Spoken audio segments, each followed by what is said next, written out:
지극히 높은 곳에서는 하나님께 영광이요 땅에서는 하나님이 기뻐하신 사람들 중에 평화로다 하니라. 아멘. 오늘의 말씀 제목은 평화를 찾아서라고 정해보았습니다. 우리네 삶이라고 하는 것은 현재 육에 의한 삶을 살고는 있지만 이 육에 의한 삶은 겉으로 외관상으로 보여지고 나타내지는 삶일 뿐입니다. 그러나 그보다는 더 실제의 삶이 있는데 그것은 영혼에 의한 삶이라고 하는 것입니다. 그 이유라고 한다면 그것은 우리 육신 안에 영혼이 담겨져서 함께 합쳐진 상태에서의 삶을 살고 있어서 내 영혼이 하고 싶은 대로 육신이 움직이고 따라주기 때문이라고 볼 수 있습니다. 그런데 그러다 보니 어느 경우에는 이 영혼이 이런 것을 하고 싶고 또 저런 것을 원하는데에도 겉으로는 안 그런 척하고 표현하며 살아야 할 때가 있고 또 어떤 것을 하게 되면은 법에 의해서 처벌을 받아야 하는 그러한 일도 생깁니다. 그렇죠? 우리가 남을 때리고 싶다고 해서 남을 때리면은 그것이 법에 의해서 처벌을 받게 되지요. 그러므로 내 영혼은 때리고 싶어도 때리지 못하는 경우가 있을 수가 있다는 말씀입니다. 그래서 육체의 삶이라고 하는 것은 영혼의 삶에 비해서 훨씬 더 진실되지 못한 가짜라고 하는 것입니다. 그래서 영혼이야말로 진짜의 삶이기 때문에 우리 육체가 죽게 되면은 영혼의 모든 것들이 적나라하게 펼쳐져 드러나게 되어 있어서 그것에 의하여 심판을 받게 되어 있는 것입니다. 그러므로 우리의 삶은 현재 육신의 삶을 사는 것 같고 따라서 육신의 삶에 더 비중을 두고 중요시 여기지만 사실은 영혼에 의한 삶을 살고 있는 것이기 때문에 우리는 영혼에 더 비중을 두고 중요시 여겨서 살아야 할 것입니다. 그래서 이 영혼을 정말 솔직하고 깨끗하게 만들어서 거룩하게 보존하는 데에 더욱더 힘을 써야 할 것입니다. 그런데 성경의 기록도 이와 마찬가지여서 글자로 쓰여 있는 그 내용들은 겉으로 보기에 사람들의 사는 모습과 사건들로 꾸며져 있습니다. 그리고 그 글 안에는 숨어있는 영적인 흐름도 역시 같이 들어있다라고 하는 것입니다. 그러므로 주님께서 태어나신 성탄의 의미도 이와 같은 입장에서 그 숨은 것을 찾아보아야 한다고 하는 것입니다. 주님께서 태어나신 기록을 성경에서 보면 매우 신비스럽고 특이하다는 사실을 알 수가 있습니다. 그 중에서도 몇 가지를 보면 우선 동방에서부터 별을 가지고 연구했던 박사들이 왕이 태어날 것을 알리는 그 별을 어떻게 알았는지 그 별을 밤마다 따라가면서 베들레헴까지 와서 태어나신 아기 예수께 경배를 드렸다라고 하는 것입니다. 그리고 또 두 번째는 그렇게 경배를 끝낸 박사들이 잠을 자다가 꿈에 헤롯에게로 돌아가지 말라는 지시하심을 받고 다른 길로 고국에 돌아갔다고 하는 것이고 그리고 세 번째는 가까운 지역에서 양떼를 밤에 지키던 목자들에게 천사가 나타나서 구주가 나셨으니 가서 보라고 했던 사실이고 또 네 번째는 요셉이 약혼한 마리아와 함께 호적하러 베들레헴으로 왔다가 밤에 유숙할 여관이 없어서 마국간에 머물던 중에 마리아가 아기 예수를 낳았다라고 하는 것이고 또 다섯 번째는 헤롯의 명령으로 모두 2살 이하의 남자 아기를 죽이는 것에 대비해서 미리 주의 사자가 요셉에게 꿈에 나타나 아기와 그의 어머니를 데리고 애굽으로 피하게 하여서 목숨을 건지게 했다는 사실 등입니다. 그 외에도 여러 가지의 신기한 사실들은 많이 있습니다. 그런데 지금까지 일한 일들은 글자 그대로의 이야기나 어느 사건으로 알기만 해도 매우 흥미있는 소설 같은 이야기라고 볼 수가 있습니다. 그런데 이러한 이야기가 신비스러운 이유는 어째서 이와 같은 일들이 모두 밤에 일어났고 그리고 잠을 자다가 꿈에 지시하심을 받았느냐라고 하는 것입니다. 그렇다면 밤은 무엇을 뜻합니까? 성경에 기록되어 있는 대부분의 밤이라고 하는 것은 태양이 지고 난 뒤에 어두워진 자연계의 밤을 의미하는 것이 아닙니다. 여기에서 밤이라고 하는 것은 세상이 죄악으로 물들어서 타락함으로 말미암아 어둠으로 만연된 영적인 상태를 말합니다. 따라서 예수님이 밤에 태어나셨다고 하는 것은 바로 이와 같은 세상과 사람들의 영적 상태를 나타내는 것으로서 세상이 죄악으로 말미암아 구원의 길이 없어지고 희망조차 없는 때에 인류를 구원하기 위해서 빛으로 오셨다고 하는 것을 뜻합니다. 그리고 동방 박사가 따라온 별의 이야기는 우리에게 또 무엇을 가르쳐 줍니까? 그것은 옛날부터 인류에게 전해 내려온 예언적인 말씀이 하나님의 말씀임을 깨닫고 그 깨달은 바대로 희망을 잃지 않고 사는 사람들을 대변하여 표현하고 있는 것입니다.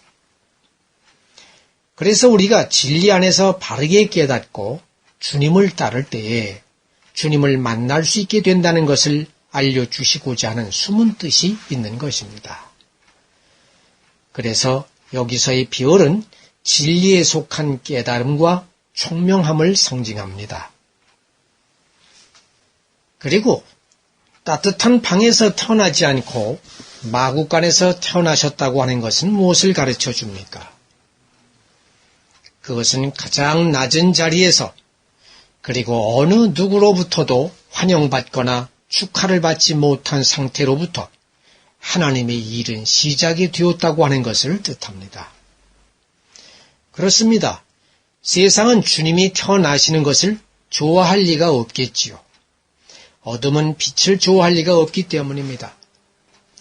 따라서 빛은 당연히 어둠으로부터 보호를 받아야만 하는 것이죠.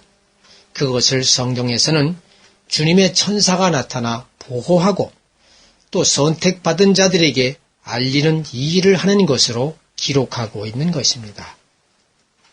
그러나 아무리 빛이 환영을 못 받고 선한 일이 가장 낮은 곳에 처해 있다 해도 이것은 우리에게 반전할 수 있는 기회를 하나님이 주신다고 하는 그러한 믿음을 갖게 합니다. 그래서 혹시나 내가 집안 식구들이나 직장의 동료들이나 친구들로부터 무시를 당한다거나 예수 믿는다는 이유로 인해서 아니면 융통성도 없이 고지곳대로 산다는 이유로 해서 따돌림을 받고 있다 해도 그래도 낙심하지 말아야 될 것은 하나님은 그러한 낮은 자들에게 역사하셔서 보호하시고 도와주시는 선한 분이기 때문입니다.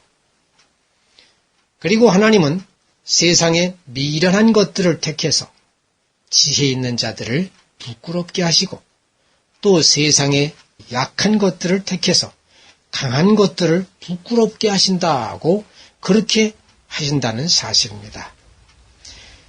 그러므로 언제나 이 말씀을 간직하고 주님만 바라보며 살아야 할 것입니다. 그것이 바로 동방에 있는 박사들이 끝까지 밤에 별을 따라서 박사들이 별을 보려면 낮에는 볼 수가 없지요. 끝까지 그 밤이 된 이 세상을 나타내는 그 어두운 세상이라 하더라도 끝까지 별을 따라서 다시 말해서 진리의 말씀을 따라서 변찮은 믿음으로 주님을 따르는 그러한 마음의 상태를 뜻한다고 볼 수가 있습니다. 그렇게 되기만 하면 반드시 주님을 만나게 될 것이고 또 주님은 찾아오셔서 오른손을 붙들어 일으켜 세우실 것입니다. 그리고 말 구유에 놓이셨다라고 하는 것은 우리에게 무엇을 가르쳐 줍니까? 말 구유는 말의 밥통이 뜻하는 바 말에게 생명을 주는 음식통이기 때문에 말이 상징하는 바 제 주인을 섬기는 선한 자에게는 주님으로부터 우리에게 먹이실 생명의 양식이 나오게 될 것이라는 것을 상징적으로 보여주는 것입니다. 그렇죠? 그래서 말 구유에 누이셨다라고 하는 것, 말 구유는 말에게 줄 먹이가 있는 통이지요. 말을 먹여야 되는 통이기 때문에 예수님께서 그 말에게 먹일 수 있는 그 진리의 말씀이 되셨다라고 하는 것입니다. 그러므로 그 말은 사실상 우리 사람을 상징한다고 볼 수가 있습니다.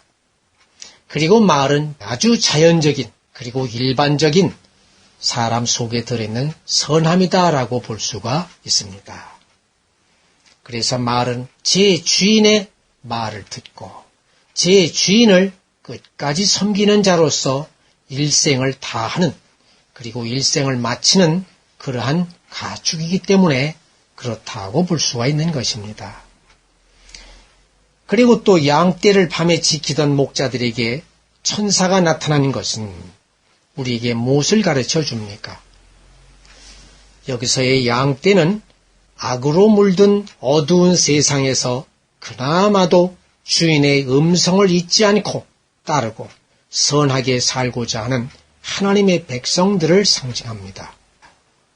그리고 목자들은 하나님으로부터 나오는 선함을 보호하고 유지하기 위해 애쓰는 선각자나 선견자를 상징합니다. 그래서 양떼와 목자와 아기 예수의 관계를 비유적으로 해석을 하면은 양떼는 선한 하나님의 백성들을 상징하는 것이고 목자는 하나님의 백성들을 보호하고 양육하는 예수님의 선함을 상징하고 아기 예수는 아기가 아니라 오히려 이 땅에 오신 하나님의 임재하심을 상징합니다. 그러므로 밤에 들의 양을 치던 목자들에게 천사가 나타나서 아기 예수가 태어났다고 전해준 그 사실은 하나님이 이 땅에 오셨다라고 하는 것을 하나님이 임재하심을 그 목자들에게 선포하는 것이고 그 목자들은 하나님의 백성들을 보호하고 양육하는 그러한 예수님의 선함 자체를 뜻한다라고 볼 수가 있다고 하는 것입니다. 그리고 꿈의 지시하심을 받았다고 하는 것은 우리에게 무엇을 가르쳐 줍니까?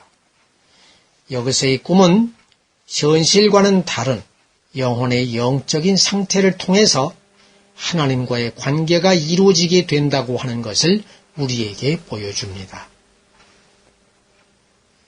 그래서 꿈을 꾸는 동안에는 사람의 육으로서는 아무것도 할 수 없게 됩니다.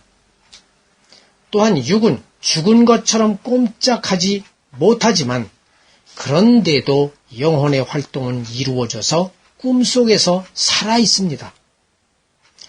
그러므로 꿈의 지시하심을 받았다고 하는 것은 우리가 하나님과 교통을 할 때에는 육으로 하는 것이 아니라 영으로 하게 된다고 하는 것을 비유적으로 나타내신 말씀입니다.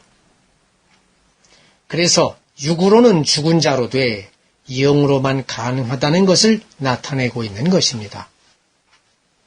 그래서 꿈을 꾼다고 하는 것은 잠을 잔다는 것을 뜻하고 잠을 잔다고 하는 것은 육에 속한 활동이 죽고 영에 속한 것이 활동한다는 것을 뜻합니다. 그래서 어찌 보면은 꿈이 더 솔직하다고 볼 수가 있습니다. 꿈속에서 나는 마음대로 내 뜻에 의해서 활동을 하게 됩니다. 그리고 영적인 체험도 하게 됩니다. 내 영혼의 모든 것이 적나라하게 드러나는 것이 바로 꿈이라고 볼 수가 있습니다. 그래서 지금까지 살핀 바 예수님의 탄생에 대한 신비하고도 재미있는 이야기는 사실적으로 일어난 일이기도 하지만 그 안에 내포되어 있는 상징을 볼 때 분명히 우리들의 영혼을 일깨워주는 말씀이라고 볼 수가 있는 것입니다. 이 내용을 다시 종합해서 요점을 말씀드리면 우선 첫째로는 세상이 죄악으로 말미암아 구원의 길이 없고 희망조차 없을 때에 예수님께서 인류를 구원하시기 위해서 빛으로 오셨다고 하는 것이며, 그 다음에 둘째로는 이러한 주님은 당신의 빛 안에서 사는 선한 자들에게 찾아오신다는 것이며, 셋째로는 우리가 주님의 양식을 먹되 겸손히 낮은 자리에서 먹고 순종할 때에 주님은 우리가 잠잘 때처럼 아무도 모르게 우리의 영혼 안으로 들어오셔서 당신의 임재하심을 알려주신다고 하는 것입니다. 그러므로 각자에게 주님이 임재하시고 태어나시는 성탄의 역사는 사실 자신만이 아는 것이지 남들은 아무도 모르는 것입니다. 이것이 매우 신비롭고도 비밀스러운 것입니다. 아무리 우리가 이 세상에서 성탄의 소식을 알리고 예수님이 태어나셨다고 해도, 그리고 예수를 믿으시오라고 해도 그 예수를 믿는 자는 나만이 아는 것이고, 성탄의 구주가 내 안에 거하시는 것은 나만이 아는 것이지 남들은 모릅니다. 남들은 알 수도 없습니다. 이것이 곧 비밀이라는 사실입니다.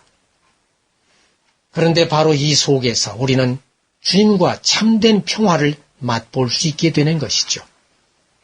그리고 또 사람이 주님과 참된 평화 안에 있다는 그러한 것은 그 사람의 말과 행위를 보면 또한 알 수가 있게 되어 있는 것입니다. 그래서 비밀스럽게 찾아오신 주님을 내가 영접하고 내가 변화된 삶으로 말미암아 결국에 있어서는 그것이 겉으로 표면화하여 드러나게 되어 있다는 것입니다. 그래서 비밀스러운 주님은 내 생활 속에서 겉으로 드러나는 주님으로 나타내지게 되는데, 이 나타내지게 되는 모든 것들은 누가 인정을 하든 안 하든 간에 주님 안에서 내 삶이 변화된 삶으로 변화되는 삶이 된다고 하는 것입니다. 그래서 이러한 사람은 입에 거짓이 없게 됩니다. 한 입으로 두 말을 하지를 않습니다. 행하는 것도 선한 것만을 좋아서 따라 행하게 됩니다. 그러므로 믿음과 행위가 같고 겉과 속이 언제나 일치합니다. 그리고 주님의 명령이 자신에게 이익을 가져다 주지 않더라도 그 이익도 없는 주님의 명령에 따릅니다. 우리는 이러한 사람이 되어야 합니다. 이것이 끝까지 마음과 성품과 목숨을 다해서 주님을 사랑하는 것입니다. 성탄을 맞이했다면, 거룩한 주님을 맞이했다면 이렇게 살아야 하는 것입니다. 세상과 타협을 할 수가 없습니다. 우리는 주님과 하나가 되는 영혼이고 생명이기 때문에 그렇습니다. 그리고 이것이 진정한 평화 안에 거하게 되는 것입니다. 그런데 이와 같은 것을 세상 사람이 좋아할 리가 없습니다. 마음과 성품과 목숨을 다하라고 하니까 이걸 어떻게 할 수가 있느냐. 이러한 것을 좋아할 리가 없습니다. 왜 그렇습니까? 내가 살아야 되니까. 어떻게 내 목숨을 바치느냐 하는 거예요. 그래서 마음과 성품과 목숨을 다하라는 이 명령을 따르지 못하는 일들을 많은 사람들이 자기 이익에 의해서 제대로 적용이 될 수가 없는 것이지요. 그래서 심지어는 교인들 중에도 그렇습니다. 그래서 개중에는 겉으로 보기에 믿음이 충만한 것 같고 성경 지식을 많이 알고 있는 것 같아도 자신에게 이익이 없으면 여러 가지 이유를 내세우며 그러면서 뒤돌아서는 경우가 있다고 하는 것입니다. 그런데 또 이것이 남들만 그런 것이 아니라 내 자신도 그럴 수 있다는 말씀입니다. 이렇게 됨으로써 빛으로 예수님은 오셨지만 그와는 반대로 내가 행동함으로 말미암아 결국은 빛으로 오신 예수님을 어둡게 가리는 역할을 하게 된다는 것입니다. 그러므로 어둠은 나로부터 만들어지게 되는 것입니다. 따라서 오늘 본문의 말씀처럼 주님의 평화는 하나님이 기뻐하신 사람들 중에 평화인 것이지 하나님이 기뻐하시지도 않는 사람들 중에 평화가 있는 것은 아니라는 말씀입니다. 그렇기 때문에 우리는 하나님이 기뻐하시는 사람이 되어야 하는 것이죠. 저는 이 말씀을 보면서 어쩌면 이렇게도 명확하게 잘 표현을 하고 있을까? 참으로 잘 표현한 말씀이다라는 그러한 생각을 하게 됩니다. 왜냐하면 평화라고 하는 것은 겉으로 보기에만 그럴듯하게 보이는 것만을 가지고서는 평화라고 하는 것이 아니기 때문입니다. 예를 들어서 전쟁 시에 잠시 휴전했다고 해서 그것을 평화라고 하지는 않습니다. 왜냐하면 휴전이 되었다고 해도 상대방에게 대한 적개심은 그대로 가지고 있을 뿐만 아니라 언제라도 휴전이 끝나게 되면 또다시 전쟁을 해두기 때문에 그렇습니다. 그러므로 정의가 불의를 이기고 완전히 불의를 제거하여 정의로운 세상이 되게 되었을 때를 평화라고 말하는 것입니다. 그리고 본질적인 평화는 주님의 선과 진리가 악과 거짓을 진멸하여 완전히 승리를 거두게 되었을 때를 말합니다. 이것이 진정한 평화인 것입니다. 평화라는 단어를 우리가 사전에서 찾아보면 평온하고 화목한 상태, 그리고 또 전쟁이나 분쟁 따위가 없이 평온한 상태를 뜻합니다. 그러나 아무리 겉으로는 문제가 없다 해도 만일에 그것이 악과 거짓의 힘에 억눌려서 그렇게 평화인 것처럼 보인다면 그것은 결코 평온하고 화목하며 전쟁이나 분쟁 따위가 없는 것이라고 그렇게 볼 수는 없다는 것입니다. 그러므로 평화는 반드시 주님의 선과 진리에 의해서만 악과 거짓이 사라질 때에 그때에만 평온하고 화목한 것이지 아직도 대치되어 있는 상태를 가지고 평화라고 볼 수가 없다는 말씀입니다. 그래서 평화라고 하는 것은 안식과 거의 같은 개념이라고 볼 수가 있는 것입니다.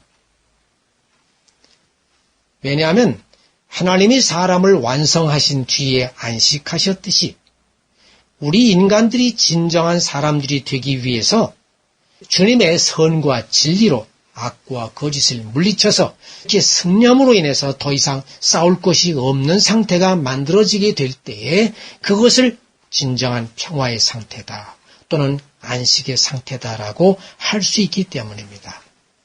그래서 하나님은 우리 사람을 만드시고 마지막 7일째에 편히 쉬셨다, 안식하셨다라고 하는 것은 사람이 이렇게 하나님 안에서 온전한 사람이 되었을 때에, 즉 선과 진리 안에서 온전한 사람이 만들어졌을 때에 비로소 하나님이 안식하셨다라고 하는 뜻이지, 아직도 사람이 사람답지 못하고 아직도 짐승처럼 살아가는 것을 가지고 하나님이 안식하셨다라는 표현이 아니라는 말씀입니다.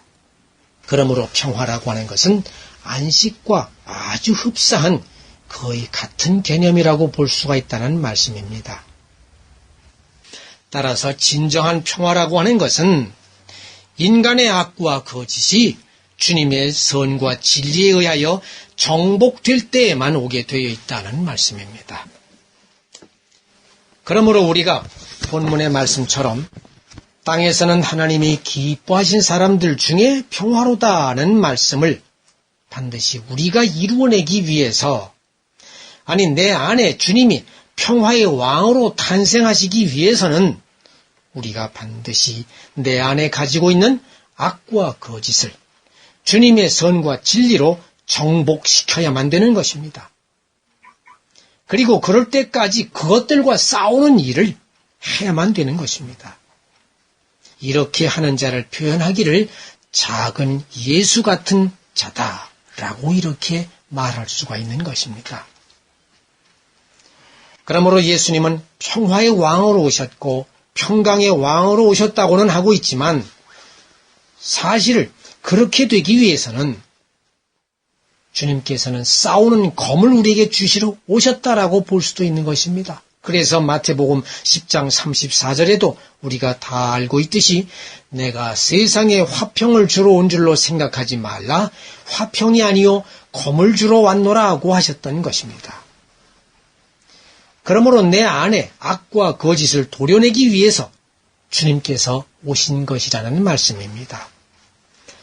성탄절을 우리가 기념하는 것도 바로 이와 같이 인간들 안에 들어있는 악과 거짓을 도려내기 위한 절기로 삼아야 될 것입니다.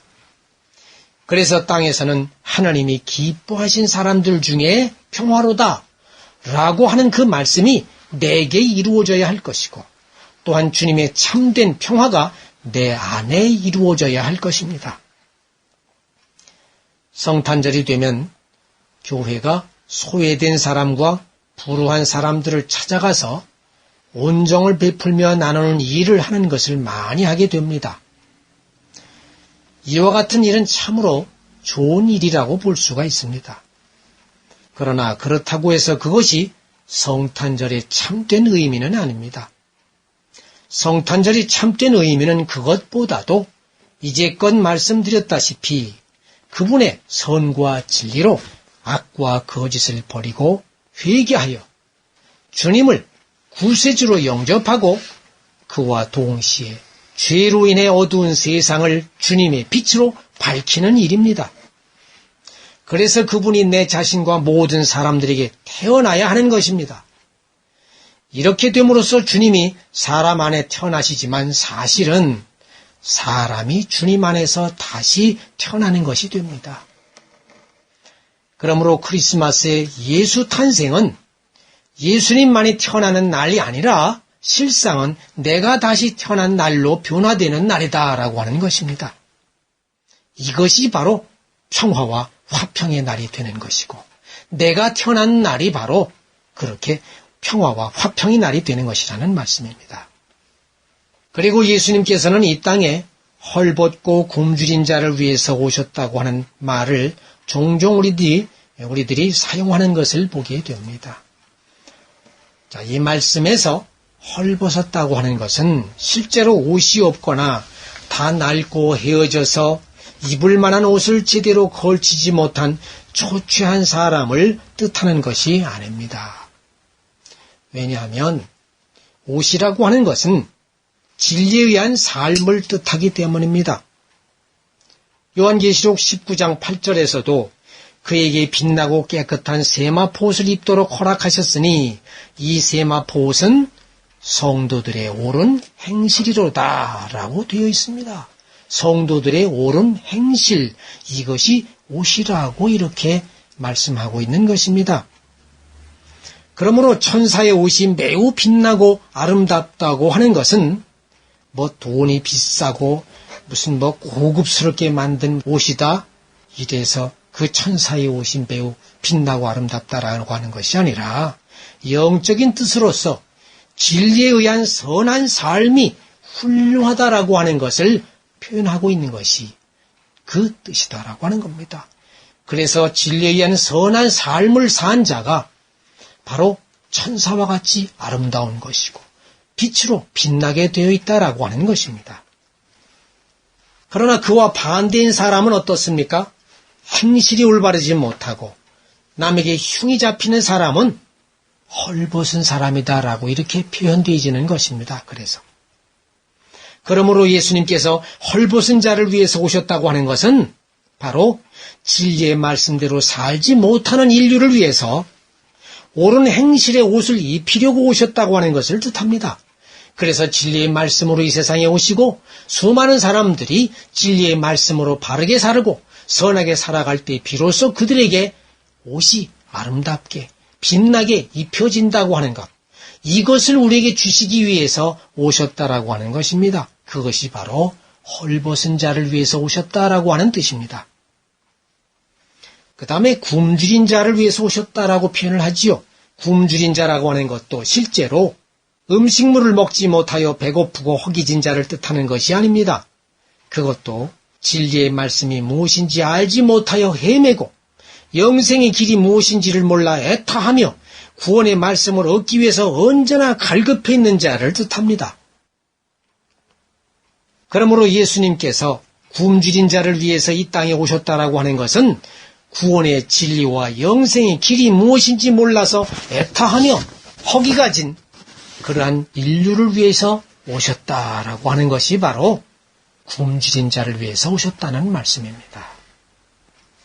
그러므로 성탄절의 본질적인 의미는 여기에서 찾아보아야 된다고 하는 것입니다.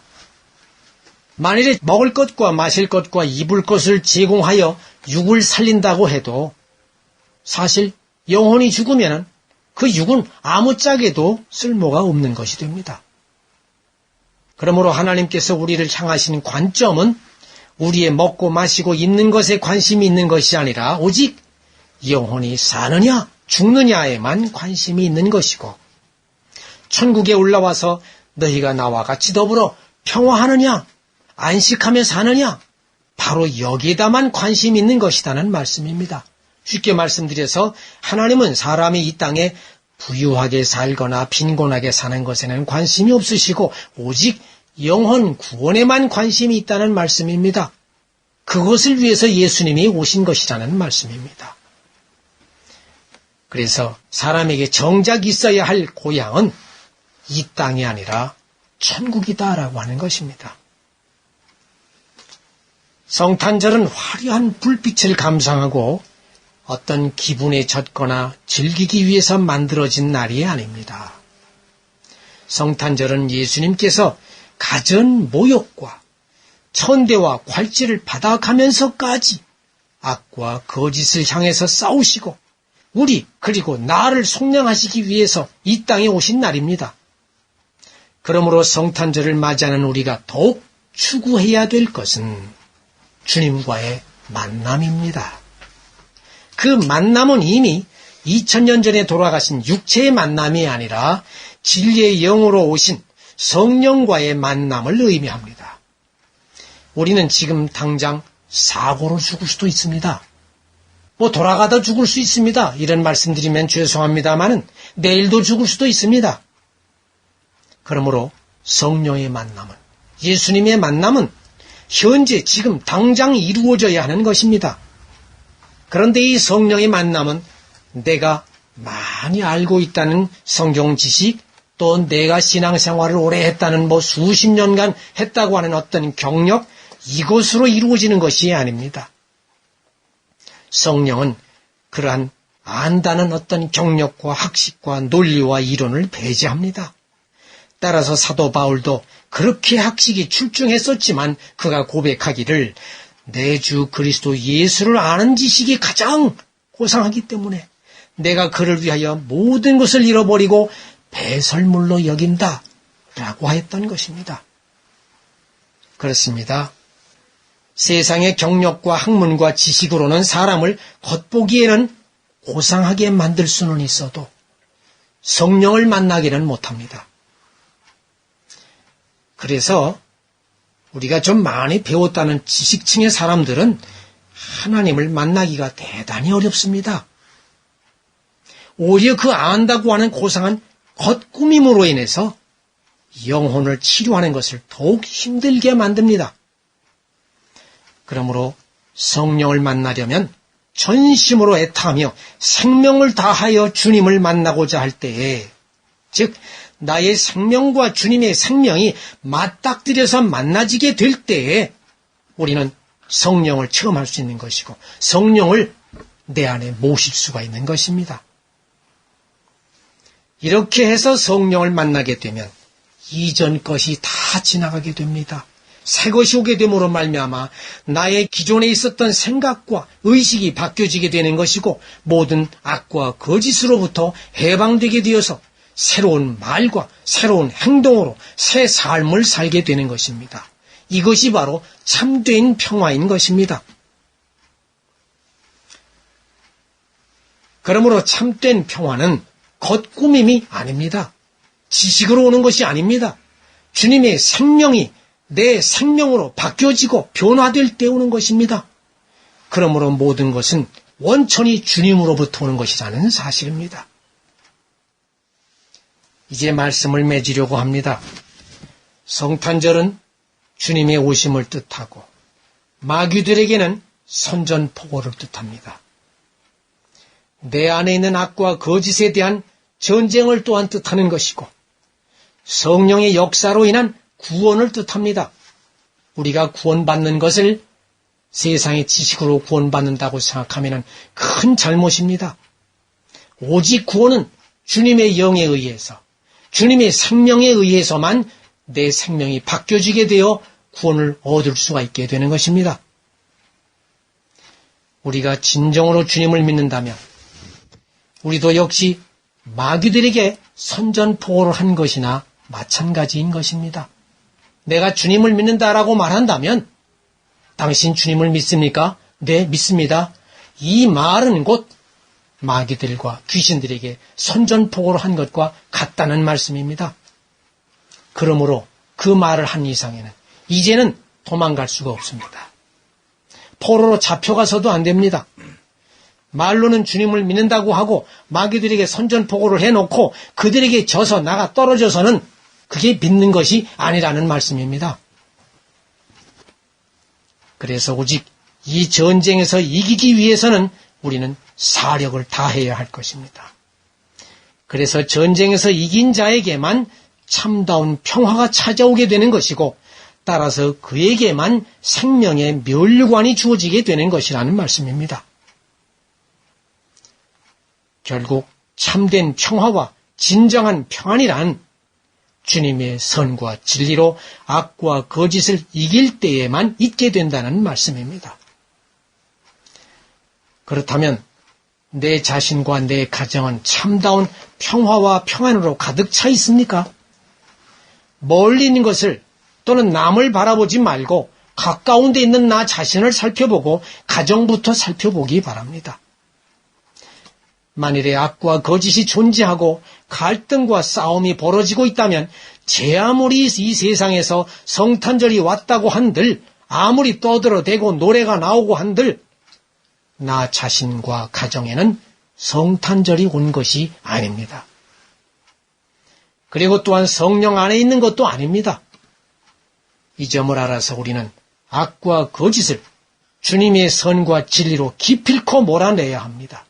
그래야만 성탄절이 나와 가정에 오는 것이고 참된 평화가 찾아오는 것입니다. 이렇게 됨으로써 오늘 본문의 말씀처럼 지극히 높은 곳에서는 하나님께 영광이요 땅에서는 하나님이 기뻐하신 사람들 중에 평화로다 하는 말씀이 나와 내 가정에 이루어지게 되는 것입니다. 이 점을 알아서 우리는 이러한 진정한 평화를 찾고 얻는 그러한 저와 여러분이 되시기를 바랍니다. 아멘.